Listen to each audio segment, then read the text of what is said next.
मदारी हैं और मदारी कहा भी उनको उसी जाकिर नाइक के एक चेले ने आज से 2 दिन पहले फ़ोन पर मेरे को कहा कि जाकिर नाइक साहब का डिबेट कराते, आप कितने लोग उपस्थिति देंगे, कितने लोगों की।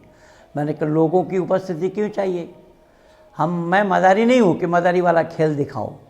वो तो मदारी लोग होते हैं जो मदारी वाला खेल दिखाते हैं, बच्चे का जीभ काट करके अभी बोलेगा जी बोलेगा बच्चा बोलेगा, ऐसा नहीं है, सत्य को जानने के लिए। तो जाकिर नाइक का एक ये भी मैं सुना हूँ और उसने बोला कि हम मांसाहार इसलिए करते हैं कि गाय का मांस, कि गाय शांति प्रिय पशु है और हम शांति प्रिय बनना चाहते हैं, इसीलिए हम गाय का मांस खाते हैं। तो उसके जवाब में मैं बोला बहुत पहले, जाकिर नाइक ने जो ये बताया है कि ये बिल्कुल सरासर गलत बताया है। वो एक मेडिकल साइंस का आदमी है, मैं तो उसको MBBS मुन्ना भाई बोला हूँ। वो मेडिकल साइंस को पढ़ा नहीं है, पढ़ते पढ़ते बीच में छोड़ आया, मुझे संदेह है।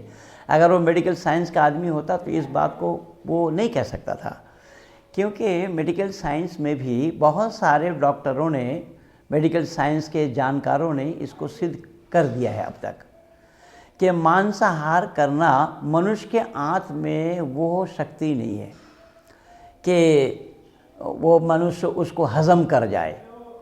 अगर आप कहेंगे कि साहब ये जाकिर नाइक ने जो बोला है कि हमारे दांत नोकीले भी हैं और चिपटे भी हैं, तो मैं एक फिर और प्रमाण दे रहा हूँ कि ईश्वर के इस प्रकृति के गठन के अनुसार जो मांसाहारी पशु हैं वो जैसे हम लोग पानी पीते हैं वैसे नहीं पी सकते, वो जीभ से उछाल उछाल कर पानी पीता है। तो जाकिर नाइक ऐसा ही जानवर जैसा जीभ से उछाल उछाल कर पानी क्यों नहीं पीता। दूसरा प्रमाण मेरा यह है, अगर जाकिर नाइक कह रहा है कि हमें भी मांस खाना चाहिए जो हमारे दांत नोकीले हैं, ये कितना झूठ है मैं प्रमाण दे रहा हूँ कि इंसान हमारा नाम क्यों और कैसे पड़ा। इंसान हमारा नाम पड़ा है विवेक और बुद्धि के आधार पर। हमारे पास परमात्मा ने हमें विवेक दिया है, बुद्धि दी है, इसलिए हमारा नाम इंसान है। और हम जब काम करते हैं तो बुद्धिपूर्वक करते हैं, और बुद्धि नहीं है किसके पास, तो दुनिया के लोग गधा की उपमा देते हैं, गधा के उपमा देते हैं। कई बार हम आपस में जब मित्र मंडली बैठ कर बात करते हैं तो कुछ काम गलत हो जाता है तो हम ही टोन कसते हैं कि यार तुम तो गधे की गधा ही हो। अब गधे की उपमा दी जाती है। अब मैं विश्वास दिला रहा हूँ और जाकिर नाइक से पूछता हूँ कि अगर सही अर्थों में वो पढ़ा लिखा है तो मेरे सवालों का जवाब दे। मैं एक बार नहीं, पहली बार नहीं, इससे पहले 50 बार पूछ चुका हूँ और आज तक 2004 से आज तक मेरे सामने आया नहीं, ना मुकाबला करने की इसकी हिम्मत है। वो तो कह रहा है कि हमसे ये डिबेट करना चाहते हैं कि अपनी पब्लिसिटी के लिए। अरे हमारी पब्लिसिटी कम है क्या, हम उसके नाम से क्यों पब्लिसिटी करने जाएंगे।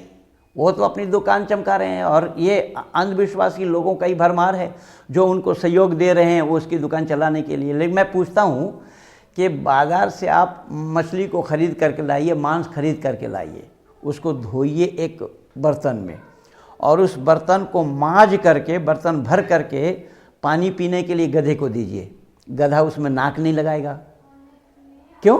गधा जानता है ये तेरा खुराक नहीं है। तो इसमें जाकिर नाइक बुद्धिमान है या गधा बुद्धिमान है जाकिर नाइक के पास? तो जवाब लाए ज़रा। जाकिर नाइक का काम दुनिया को मूर्ख बनाने का है। और मैं तो हैरानी इस बात से हूँ कि इस्लाम समाज के लोग जो कि अकल से पैदल हैं, अकल में दखल नहीं है। कुल्लु मा जा बिही रसूल मिन इंदिल्लाह कह दिया है। रसूल ने जो बतलाया अल्लाह की तरफ उसको बिना छानबीन किए मान लेना है। कुरान में अल्लाह ने जिक्र फरमाया ज़ालिकल किताब ला रैब फीह, कोई शक व शुबा की गुंजाइश नहीं इस किताब के अंदर।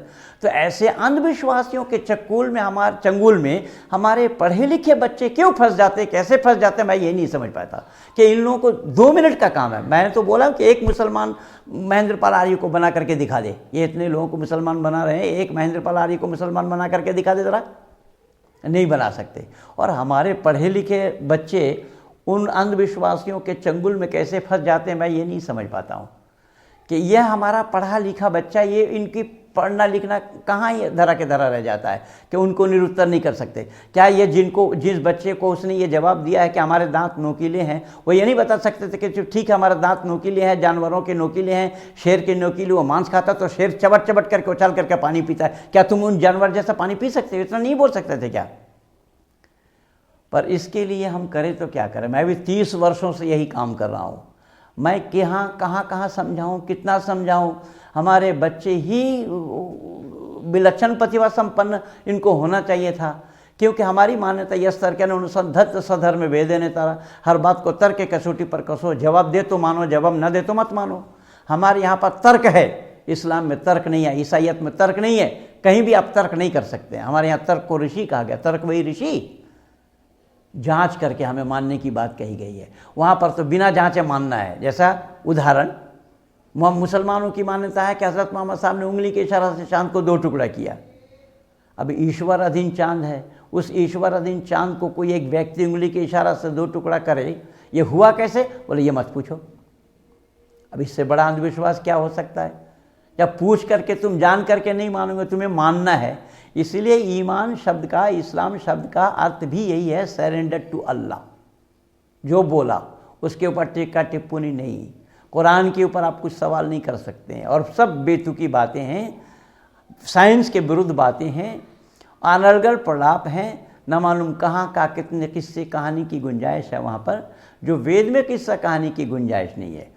तो इसके बावजूद भी हमारे बच्चे अगर उन सब लोगों को निरुत्तर न कर सकें। अब एक सड़क पर कागज चुनने वाला एक यूनिवर्सिटी के विद्यार्थी को अगर निरुत्तर करे तो बतलाइए, तो यूनिवर्सिटी तक पढ़ने के लिए माता पिता का जो इतना पैसा उसने खर्चा करा, उसके फ़ायदा क्या हुआ कि एक सड़क पर कागज चुनने वाले को भी निरुत्तर नहीं कर पाए। तो मैं इसको ठीक नहीं माना। इसीलिए बुद्धि का प्रयोग करना है।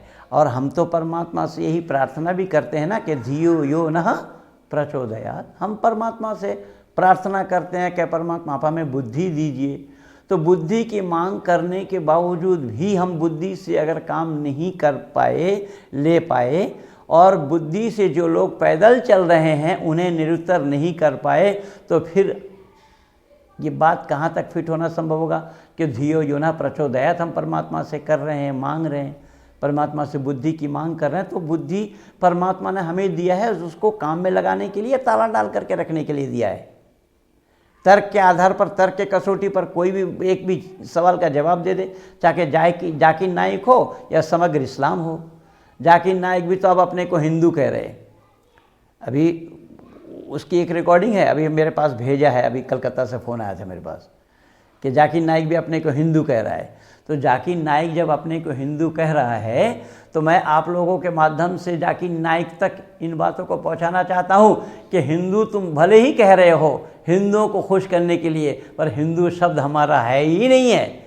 हमारे यहाँ पर वेद में आर्य शब्द आया है, अहम भूमि में आददाम आर्य हो, ये भूमि मैंने आर्यों को दी। आर्य कौन है? बोले आर्य नाम ईश्वर पुत्र है। जाकिर नाइक साहब, अगर आप हिंदू बनना चाहते हो तो सुन लो फिर हिंदू का अर्थ क्या है। चोर, लुच्चा, लफंगा, शराबी, कबाबी, दगाबाज, बदमाश, काला काफिर, ये सब आप लोगों के किए हुए अर्थ हैं। तो आप चोर हो, इसमें कोई संदेह नहीं है, और चोर होने का मैं प्रमाण दे देता हूँ। अभी अकबरुद्दीन ओवैसी, असदुद्दीन ओवैसी ब्रदर ने पिछले दिन हैदराबाद में कहा नहीं था कि पुलिस को 15 मिनट के लिए हटा लो। अरे पुलिस से डरता कौन है? चोर ही डरता है। तो तुम चोर हो, इसमें कहाँ संदेह है भाई? चोर हो तभी ना पुलिस से डर रहे हो, या तुम नहीं हो, तुम्हारे लोग हैं और तुम उसी के वंशज हो, तो चोर ना होने का सवाल ही पैदा नहीं होता। इसलिए जो चोर होगा वो पुलिस से डरेगा, लेकिन जो साधु होगा वो ना पुलिस से डरना है और ना पुलिस कमिश्नर से डरना है, क्योंकि वो साधु है। पर वो साधु नहीं रामपाल जैसा, वो साधु नहीं जो अभी पिछले दिन उन्नाव में सोया ख्वाब देखा, यहाँ धन गड़ा है और पहाड़ खोद दिया दिल्ली सरकार ने, भारत सरकार ने, चुईया तक नहीं निकाल पाए। वो साधु नहीं है, ये सब स्वाधु हैं। मैं उस पर भी काम किया हूँ, उस पर भी मेरी रिकॉर्डिंग की हुई है, मैं यूट्यूब में लगा है कि ये गुरु नहीं, गुरु घंटाल हैं। तो अगर आप चोर हैं तो चोर रहें आप, हमें आपत्ति नहीं, लेकिन इतना याद रखना, अगर आप जाकिर नाइक साहब आप अपने को हिंदू कहते हैं तो फिर कुरान को क्यों ढो रहे हैं? क्या हिंदुओं का कुरान है?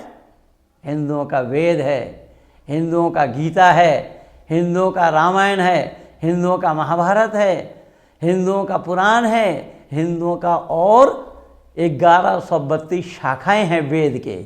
आपके पास तो कुरान और 6 हदीस के सिवा और किताब ही कहाँ है जिसका नाम लोगे। हमारे यहाँ पर 1132 शाखाएं हैं वेद के, नाम गिनाने में बहुत समय लग जाएगा। इसीलिए हिंदू आप होना चाहते हो जाओ, हमें आपत्ति नहीं है, लेकिन हमारा नाम हिंदू नहीं है। ना हम हिंदू हैं, ना हिंदू थे, ना हिंदू रहेंगे। हम आर्य हैं, आर्य थे, आर्य ही रहेंगे, क्योंकि आर्य नाम वेद का है, आर्य शब्द वेद का है।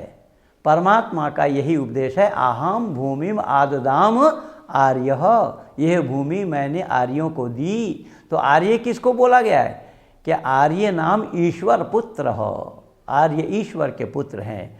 तो तुम ईश्वर के शत्रु तो बन सकते हो नाइक साहब, लेकिन ईश्वर के पुत्र बनना संभव नहीं। और इस्लाम वाले तो मानते ही नहीं है, ना अल्लाह का कोई बेटा, ना अल्लाह किसी का बेटा, ना अल्लाह का कोई बाप, ना अल्लाह किसी का बाप। तुम्हारे यहाँ तो मान्यता ही नहीं है। और ये एक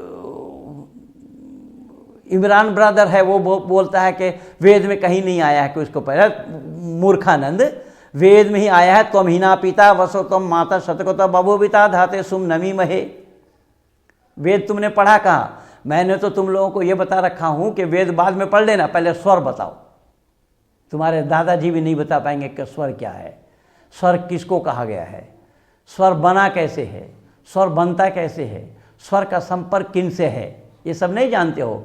जब वेद में आया है परमात्मा को माँ कहा गया है, त्वमीना पिता वसुतम माता शतकोता बहुविता अधाते सुम नमी महे, जिसका सरलीकरण हिंदी में यही किया जाता है, त्वमीव माता चा पिता त्वमीव, त्वमीव बंधुश्च सखा त्वमीव, त्वमीव विद्या द्रविणम त्वमीव, त्वमीव सर्वम मम देव देव, ये बताया जाता है। वेद में और अनेक मंत्र आया है। हम तो ईश्वर स्तुति प्रार्थना उपासना के 8 मंत्र में 7वां मंत्र में ऋषि ने भी दर्शाया इन मंत्र को। ओम सनो बंधुर्जनिता सविधाता धामानि वेद भुवनानि विश्वा यत्तदेवा अमृतमानशाना स्थितिये धामन धैर्ययन्त। ऐ लोगो, वह परमात्मा सब लोगों के भ्राता के समान सुखदायक, सब लोगों का नाम, स्थान और जन्मों को भी जानता है, क्योंकि वह सबका गुरु है, आचार्य है, राजा है और न्यायाधीश भी है। इसलिए सब मिलकर उसकी उपासना करनी चाहिए। तो हिंदुओं को खुश करने के लिए भले ही आप जो अनर्गल प्रलाप कर रहे हैं, या आपके चेला चमुंडों के द्वारा जो अनर्गल प्रलाप किया जा रहा है, जैसा अब्दुल्ला तारिक ने भी कितने दूर कितने पास पुस्तक लिख करके दर्शाया है, जो डिबेट में मेरे साथ हारा हुआ है, और कितने दूर कितने पास पुस्तक का जवाब भी मैं दे दिया हूँ। उसमें वेद और कुरान दोनों को एक बताया। जब वेद और कुरान दोनों में उपदेश एक नहीं है, तो दोनों का एक हो जाना कैसे संभव होगा? अभी एक कैसा नहीं है, मैं एक छोटा सा उदाहरण यहाँ और दे रहा हूँ कि वेद में भाई बहन में शादी कहीं नहीं है, यहाँ तक कि अपना गोत्र बचाने की बात है। और इस्लाम में, ईसाईयत में आदम के संतानों में भाई बहनों में शादी हुई या नहीं हुई? जब आदम पत्नी जोड़ों जोड़ों के साथ जन्म दिया संतानों को, उन जोड़ों के साथ भाई बहनों में शादी हुई या नहीं हुई? चलो उन पुरानी बातों को छोड़ो। क्या आज इस्लाम वालों ने अपने चचेरी बहन को छोड़ा है, फुफेरी बहन को छोड़ा है, ममेरी बहन को छोड़ा है, खलेरी या मौसेरी बहन को छोड़ा है? कहाँ मना है? अरे ये बहनों से शादी करना वो तो है ही, लेकिन अपने अडॉप्ट किए हुए मुंह बोले बेटे के पत्नी के साथ, यानी बेटे के पत्नी के बहू के साथ ससुर ने शादी करने में संकोच नहीं किया। तुम औरों की बात क्या करोगे? वेद से ये दिखा सकते हो क्या? कहीं वेद में कहीं ये बताया जाना संभव होगा कि वेद में ऐसा भी है कि अडॉप्ट किए हुए बेटे के पत्नी के साथ ससुर शादी करे? बकवास बंद करो। इसीलिए वैदिक सिद्धांत के खिलाफ महेंद्र पाल ने न कुछ सुना है न कुछ सुनना चाहेंगे। मैं तो अपने आप में, अपने कार्य में गौरवान्वित महसूस करता हूँ कि परमात्मा की असीम अनुकंपा है। मैंने इन 30 वर्षों में सत्य को दुनिया वालों के सामने में उजागर कर पाया हूँ। दुनिया वालों ने सत्य को जाना है, जानने का प्रयास कर रहे हैं। झूठ कभी, झूठ की हाथ पैर होती नहीं है, और ना झूठ कभी आगे निकल सकता है। इसीलिए हमारा शास्त्र का कहना है, सत्यमेव जयते ननितम सत्येन पंथा विततो देवयाना। सत्य का ही जय होता है, सत्य को कोई दबा करके रख नहीं सकता। और सत्य वही है जो सर के ऊपर चढ़ करके बोलता है, जिन सवालों को मैं पूछ रहा हूँ, अगर जाकिर नाई के पास इसका जवाब हो तो ले आवे सामने, वरना बकवास बंद करे। वेद में मोहम्मद का नाम बताया, मैं उन दिनों से इसको लिखित रूप में सार्वजनिक सभा के लेटर हेड में मैंने उसको लिखा कि वेद में मोहम्मद का नाम कहाँ है, ज़रा वो दिखाओ हमें। आज तक दिखा नहीं पाए। तो वेद के ख़िलाफ़ ये लोग अनर्गल प्रलाप कर रहे हैं। उसमें हमारे हिंदू घराने के लोग भी कुछ घी डालने का काम कर रहे हैं आग में। जैसे एक वेद प्रकाश उपाध्याय है, उसने वेद में मोहम्मद लिखा है, उसी को ये सारे लोग फॉलो कर रहे हैं कि नदवतुल मुस्लिमीन जो लखनऊ में जो मदरसा है, उन मदरसा के कई मोहतमिमों ने उस पर भी किताबें लिखी हैं। वो किताब सब मेरे पास भेज दिया लोगों ने। तो इसी तरीके से ये हिंदू या छद्म नाम से ही लिखे होंगे, या हिंदुओं ने लिख करके मुसलमानों को दिया होगा, या मुसलमानों ने पैसों से हिंदुओं से लिखवाया होगा। इसमें तो कोई संदेह नहीं है। इसीलिए तो अल्लोपनिषद बताते हैं। वहाँ वो एक और है, उसका नाम है मौलाना जर्जिश कहते हैं उसको। अब जबकि वो मौलाना नहीं है, हिंदू से ही मुसलमान बना है। वो ये कहता है कि ला इलाहा इल्लल्लाहु पाप हरनम रसूलुल्लाह, मोहम्मद रसूलुल्लाह पाप हरनम है। अरे अकल के दुश्मनों, हमारे यहाँ पर पाप के हरण होता ही नहीं है। पाप करोगे तो सज़ा भुगतना पड़ेगा। पाप परमात्मा क्षमा नहीं करते। अवश्य में वक्तबम कृतम कर्म शुभाशुभम है। अग्नि में हाथ डाल करके कोई कहे कि हमारा हाथ न जले, संभव है क्या? इसलिए परमात्मा पाप को माफ़ नहीं करते हैं। परमात्मा सज़ा दे करके दया करते हैं। हमारे यहाँ का पाप का क्षमा होता ही नहीं है। लेकिन इस्लाम वालों की मान्यता है कि हज़रत मोहम्मद साहब की सिफारिश से इस्लाम वाले छुटकारा पा जाएंगे, अल्लाह ताला माफ़ कर देंगे। इसीलिए मेरी सुन लो फिर, कहता था खुदा कह दो न घबराए मोहम्मद, कहता था खुदा कह दो न घबराए मोहम्मद, बख्शूंगा मैं उसी को जिसे फरमाए मोहम्मद। पर तमाशा तो देखो, ये दोज़ख की आतिश जलाए खुदा और बुझाए मोहम्मद। क्या तमाशा की बात करते हो यार? ये सब छोड़ो, अल्ताफ़ हुसैन हाली को पढ़ करके देखो। अल्ताफ़ हुसैन हाली पानीपत के रहने वाले थे, जिन्होंने अपनी पुस्तक मुसद्दस हाली में लिखा है, नबी को जो चाहें खुदा कर दिखाएं, इमामों का रुतबा नबी से बढ़ाएं, सदा खानकाहों में चादर चढ़ाएं, मज़ारों से दिन रात मांगी दुआएं, तौहीद में कुछ खलल इससे ना आए, ना ईमान बिगड़े ना इस्लाम जाए। ये मौलाना अल्ताफ़ हुसैन हाली लिख रहे हैं। हो किस दुनिया में? इसलिए मैं निवेदन कर रहा हूँ कि सत्य एक होता है, अद्वितीय होता है। मनुष्य मात्र के लिए सत्य एक होता है। सत्य को जानने के लिए, सत्य को पाने के लिए चाहिए क्या? तो हमारा शास्त्र का कहना है, अभिर्गतानि शुद्धति मनः सत्येन शुद्धति विद्या तपोभाम भूतात्मा बुद्धिर ज्ञानेन शुद्धति, के नहाने से शरीर के मैल धुलेंगे।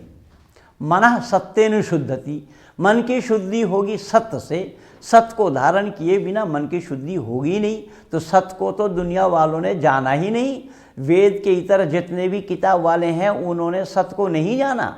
अगर वेद से ही सत्य को जानते होते तो असत्य के पक्षधर इन लोगों को होना ही नहीं पड़ता। इसलिए हमारा शास्त्र का कहना है कि मनः सत्येन शुद्धति, मन की शुद्धि होती है सत्य से।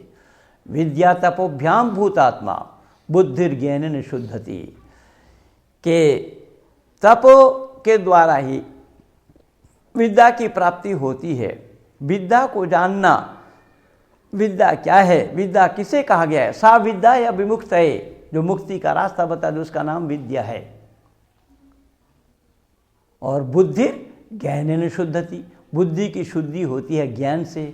तो ज्ञान को तो परे कर दिया लोगों ने, ज्ञान को तो ताक पर उठा कर रख दिया। और वेद के माने होता है ज्ञान। विद जाने, विद विचारे ने, विद सत्तायाम, विद लाभे, ये सब वेद के ही अर्थ होते हैं। इसीलिए बंधुओं, मैं निवेदन करूँगा कि वेद को छोड़ करके कहीं पर भी इस गाय की चर्चा नहीं है। और अगर है तो सब लोगों ने अपने मनमानी तरीके से अपने जीभ के स्वाद को मिटाने के लिए खाने की बात की है। लेकिन वेद मुक़द्दस में परमात्मा ने उस गाय को माँ का दर्जा दिया है, माँ कह के संबोधित किया है। इसीलिए मैं आप लोगों से यही निवेदन करूँगा और बतलाऊँगा कि गाय की मर्यादा केवल और केवल वैदिक संस्कृति के आधार पर है। वैदिक संस्कृति से इतर जितने भी मतांतर हैं, जितने भी पंथ वाले हैं, वो विशेषकर भारतीय हिंदुओं को चढ़ाने के लिए ये सारा काम कर रहे हैं। आप कहेंगे कि साहब बलि प्रथा आपके यहाँ, हमारे यहाँ पर बलि प्रथा नहीं है। अभी पिछले दिन 2-3 महीना हो रहा है, हिमाचल प्रदेश के जजों ने वहाँ पर बलि प्रथा पर प्रतिबंध लगाया। फिर बलि प्रथा अगर सही था तो बलि प्रथा पर प्रतिबंध लगाने का क्या कारण था? उसी दिन ही मैंने लिखा, उन जजों को धन्यवाद देते हुए अपने फेसबुक में लिखा, अपने दोनों साइट में लिखा और कई न्यूज़ चैनलों में भी भेज दिया है, उन जजों को धन्यवाद देते हुए कि जिस तरीके से आप लोगों ने बलि प्रथा पर प्रतिबंध लगाया है, ठीक इसी तरीके से कुर्बानी पर भी प्रतिबंध लगना चाहिए। यह कुर्बानी के पहले की बात है। अभी जो पिछले दिन कुर्बानी वाला ईद उल जुहा वाला समय गया, उससे पहले की बात है। तो इस तरीके से हमारे यहाँ पर काली के नाम से भी ये सारा अलग प्रलाप किया है।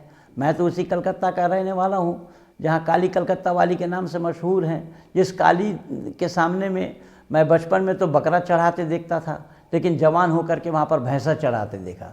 लेकिन उस काली के साथ इन मांस का कोई कोसों कोसों दूर तक संपर्क और संबंध नहीं है। लेकिन वो मांसाहार करना हमारे यहाँ पर सर्वथा वर्जित है। मांसाहार करने वाला कभी भी परमात्मा को नहीं पा सकता। यही कारण बना कि हमारे ऋषि पतंजलि ने सबसे पहले अहिंसा बताया है। परमात्मा को पाने के लिए अहिंसा ज़रूरी है, क्योंकि हिंसा करने वाला परमात्मा को नहीं पा सकते। धन्यवाद। और